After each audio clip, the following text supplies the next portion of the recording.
अस्सलाम वालेकुम। मैं हूं नज़र अब्बास लंदन से। सर गुजारिश इस तरह है, सब ने खबर सुन ली होगी कि पंजाब के जो इलेक्शंस हैं उन्हें पोस्टपोन कर दिया।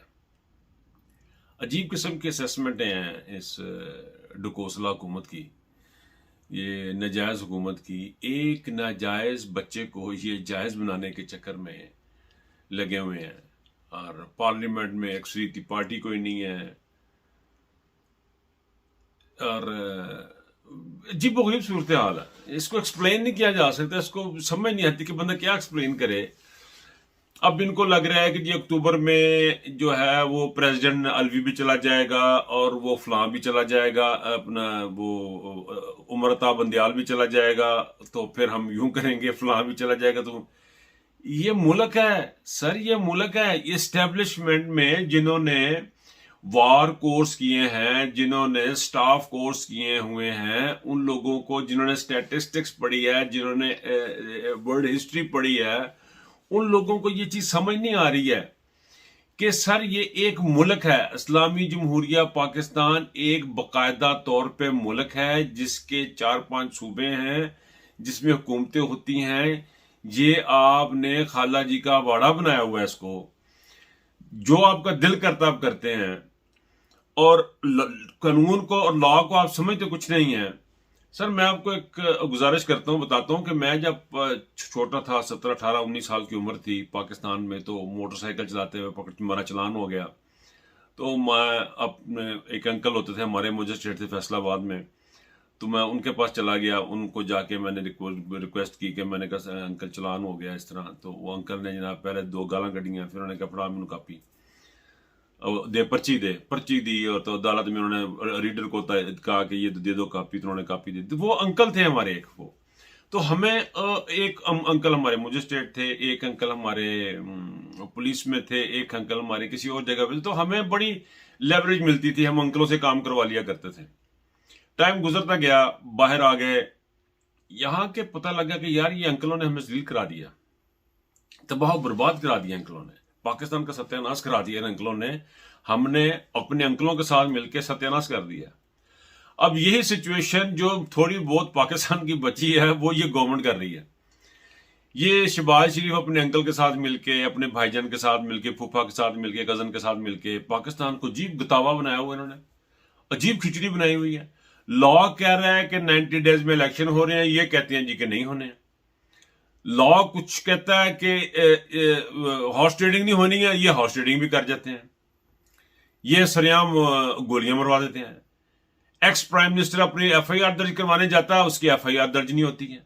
वो क्यों नहीं दर्ज होती? वो जी 2 जर्नैल फंसते हैं, उन दो जर्नैलों के लिए मुल्क जाता तो जाए, दफा हुए मुल्क जाके, हमारे 2-4 जर्नैल बचने चाहिए। यानी अजीबो गरीब किस्म की सूरत हाल पैदा कर दी यार उन्होंने, ये मेरी तो समझ से बाहर हो गया। अब आके इस मुल्क में, इंग्लैंड जैसे मुल्क में हमें रहते हुए इतना अरसा हो गया, अमेरिका, यूरोप, काफी जगहों में फिर के मैं इस बात नतीजे पे पहुंचा हूं कि मेरी जो गाड़ी का चलान होता है, जब वो मैं चलान पे करता हूं तो पूरा एक मुआशरे को बेनिफिट होता है उसका। जब रोड के ऊपर गाड़ी रुकती है, उसका चलान होता है, वो एक छोटी सी बात आपको नजर आ रही है, लेकिन उसका पूरे मुल्क को फायदा हो रहा था।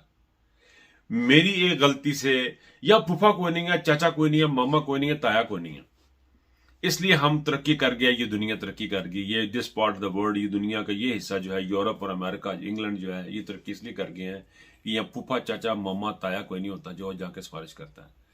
यहाँ पे लॉ के मुताबिक, कानून के मुताबिक मुल्क चलता है। मैं जाती तौर पर आपको बता रहा हूँ, मेरे जो मुझे ओवर ड्राइविंग पे, ओवर स्पीडिंग पे लाइसेंस पे पॉइंट लग गए, लेकिन उस वक्त थोड़ी सी इरिटेशन तो मुझे हुई, मैं उनको अवॉइड भी करना चाह रहा था। लेकिन मैंने रियलाइज किया कि यार ये एक लॉन्ग टर्म प्रोसेस है जिससे हमारी नस्लें जो हैं वो बेनिफिट कर रही हैं।